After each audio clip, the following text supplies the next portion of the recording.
Assalamualaikum warahmatullahi wabarakatuh.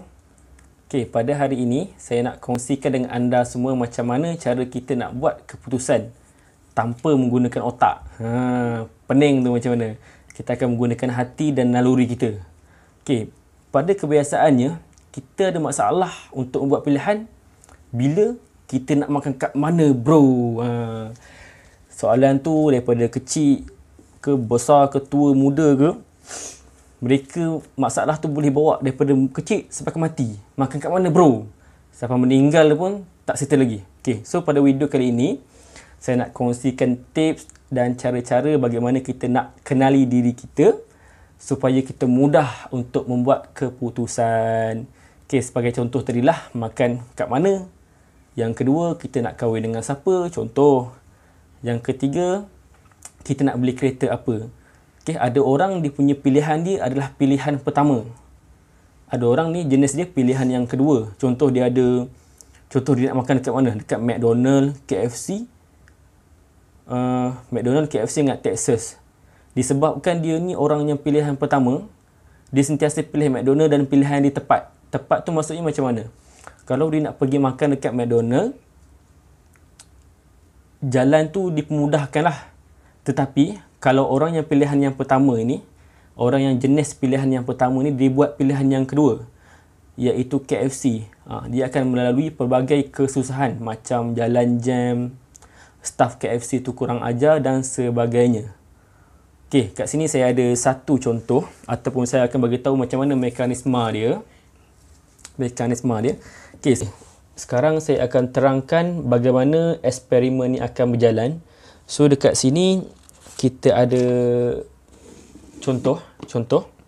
Okey, kita nak tahu sama ada Puan Izzati ni sama ada pilihan pertama ataupun pilihan kedua ataupun pilihan ketiga. Okey, kita akan buat test ni ke atas Puan Izzati. Okey, itu yang pertama. Yang kedua, kita ada gabus. Saya letakkan tiga gabus sebab kita ada tiga pilihan. Saya boleh letak sama ada 1, 2, 3. Dan Puan Izzati perlu menekanya lah menggunakan naluri ataupun hatinya. Dia tak perlu fikir pun, cuma dia nak pejam mata, tanya diri dia apa. Okey, itulah jawapannya. Kita nak tahu sama ada 1, 2, 3. Okey, yang ketiga pula, kita ada Puan Izzati sebagai subjek. Okey, apa yang Puan Izzati kena buat? Dia akan menjalani 5 test. Okey, test pertama sampailah test yang kelima. Okey, untuk 3 test yang pertama ni, kita akan buat analisa sama ada nak tahu Puan Izzati ni ada di pilihan yang pertama ataupun pilihan yang kedua ataupun pilihan yang ketiga. Untuk test keempat dan yang kelima, yang ini kita nak confirmkan sama ada Puan Izzati ni betul-betul orang pilihan yang keberapa, sama ada 1, 2 ataupun 3. Okey. Apa tujuan test ni kita buat? Apabila Puan Izzati dia tahu potensi diri dia iaitu orang pilihan yang keberapa-berapalah, 1 ataupun 2 ataupun 3, ia mudah untuk Puan Izzati jadikan panduan lah untuk memudahkan Puan Izzati membuat pilihan, panduan dan sebagainya. Contoh, katakan Puan Izzati ni orangnya pilihan yang ketiga. Okey. Puan Izzati dia nak beli barang kemas antara gelang, cincin ataupun subang. Disebabkan Puan Izzati ni orangnya pilihan yang ketiga, maka dia akan pilih subang, iaitu pilihan yang ketiga. Sama lah dengan benda-benda lain seperti baju, kasut, tudung dan sebagainya. Okey, itu adalah mekanisme bagaimana eksperimen ini akan berjalan. Okey. So, peranan Puan Izzati kat sini adalah dia perlu membuat pilihan. Okey, dalam ni saya akan masukkan gabus ni.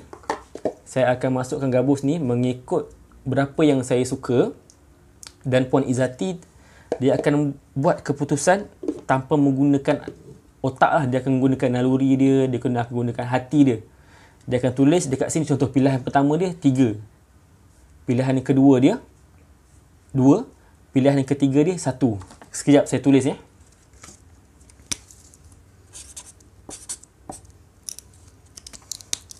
Okey, ini adalah pilihan Puan Izzati. Yang pertama, pilihan pertama dia adalah 3, ada 3 gabus. Pilihan yang kedua dia ada 2 gabus dan pilihan yang ketiga dia ada 1 gabus. Tetapi katakan dalam ni hanya ada 2 gabus. Okey, hanya ada 2 gabus, bermaksud Puan Izzati ni orangnya adalah orang yang pilihan kedua.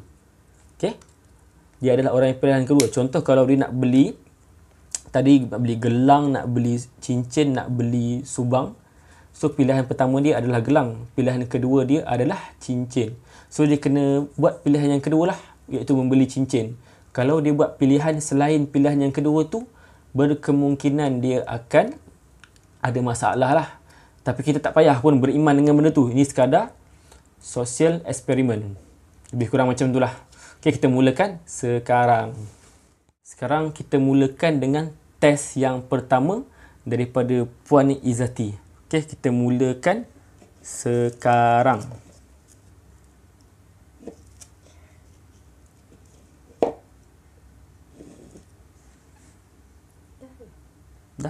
Dah boleh tulis lah.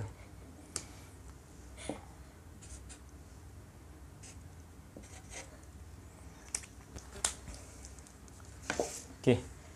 Ini adalah test yang pertama daripada Puan Izzati. Okay, nampak ada beberapa gabus dalam tu Okay. Okay, sekarang kita akan pergi ke test yang kedua untuk Puan Izzati. Okay, mula sekarang.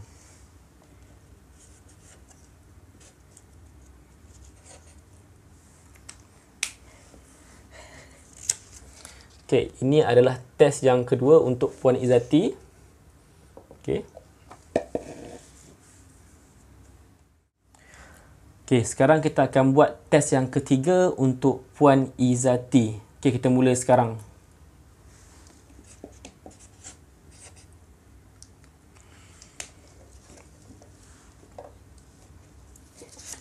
Okay, kita tengok ada berapa.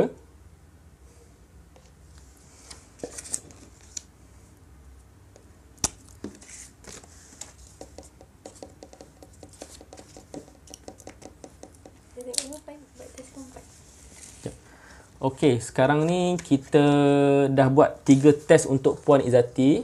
Okey, test yang pertama, test yang kedua dan test yang ketiga. So, apa yang kita dapat simpulkan kat sini, Puan Izzati ni dia orangnya pilihan yang kedua.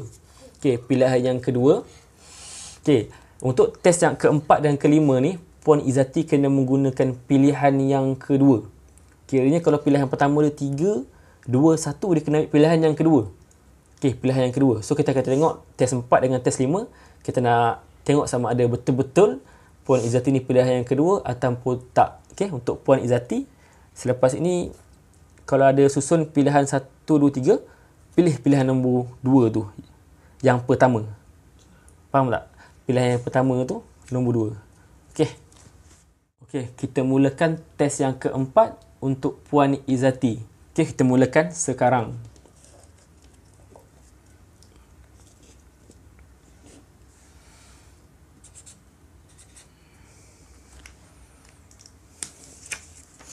Okey, ini test yang keempat.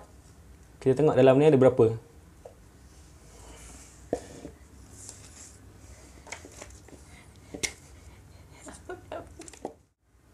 Okey, sekarang kita akan buat test yang kelima dan terakhir untuk Puan Izzati.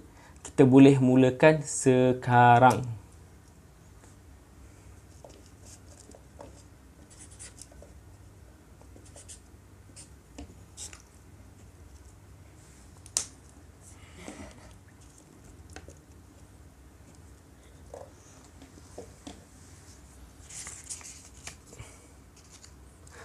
Okey.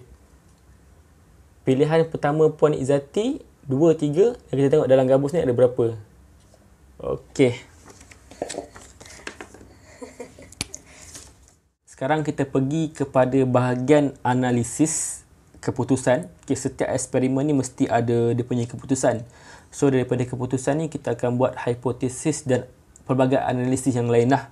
Okey, daripada simple eksperimen ni kita dapat lihat untuk test yang keempat dan juga test yang kelima ni, Puan Izzati orangnya jenis pilihan yang kedua. Tadi kita buat test 1, 2, 3. Kita nak tahu ataupun tentukan sama ada Puan Izzati ni orangnya pilihan yang keberapa. Ternyata 1, 2, 3 tadi, Puan Izzati merupakan orang yang menggunakan ataupun mempunyai pilihan yang kedua. Ini terbukti pada test yang keempat dan juga test yang kelima.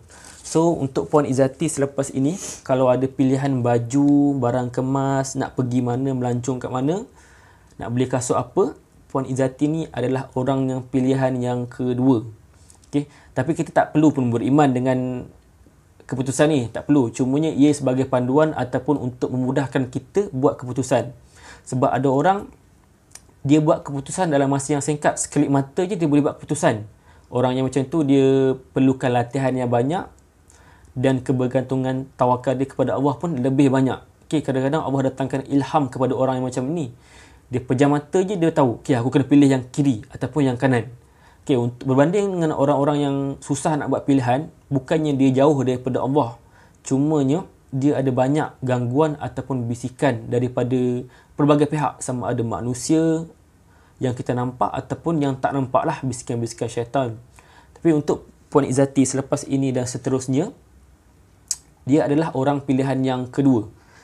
Apa-apa pilihan dia perlu mengutamakan pilihan yang nombor 2. Tetapi kalau beliau, Puan Izzati ni terbiasa buat keputusan, lama kelamaan pilihan yang kedua itu akan naik kepada pilihan yang pertama.